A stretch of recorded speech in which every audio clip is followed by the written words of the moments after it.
Welcome to nature publication. नेचार पाब्लिकेशनाव नोंथांखौ बरायबाय। फिन फोरमायबावनो आखायाव लानाय जाबाय। बिथाङा एबा बिथांनि सोमोन्दै देरहासारनायखौ सिगांनि भिडिअआव आंनि बे नेचार पाब्लिकेशनाव नोंथांमोनहा नुखांबाय जानो हागौ। आरोबाव खेबसेबाव बिथांखौ बाहाय फिन बिथांनि गोदान देरहासारनायखौ लानानै मोनसे भिडिअ बानायबावनाय जाबाय। अब्ला लोगोफोर नोंथांमोना मिथिनो गोसो जादोंबा नायलांनो हागोन। अदेबानि बेखौ गुबुन गुबुन ससियेल मिडियायाव खोनाखांखाबाय नुखांखाबाय, अब्लाबो भिडिअ हिसाबै बानायनानै आगारनो आखायाव लानाय जाबाय। देंखोस्रि बर' बिथाङा उदालगुरि जिल्लानि टंला बियाबनि बा टंला हालामनि खावलिफाङा गामिनि सासे लाइमोन।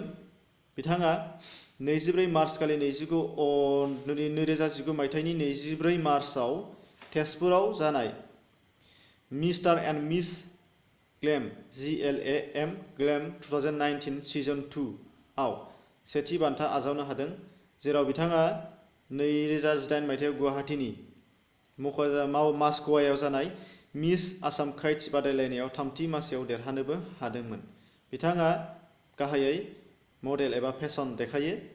बेनि सायावनो बिथाङा बान्था मोननो हादों, सेथि बान्थाखौ मोननो हादों miss and mister glam 2019 season 2 नि बादायलायनायाव। अब्ला लोगोफोर बिथांनि थाखाय खनसे रोजा रोजा साबायखर बावनाय जाबाय नेचार पाब्लिकेशननि जानानै, आरोबाव बर' हारिनि जानानै, जाहाथे इयुनाव बिनिफ्राय साबसिन हामसिन बादायलायनायाव उथ्रिसार जानो हायो आरो हारि आरो हादरनि गोग्गानाय लाबोनो हायो, बेखौ मिजिंथिनानै गोजोननाय जाबाय। गोजोन्थों।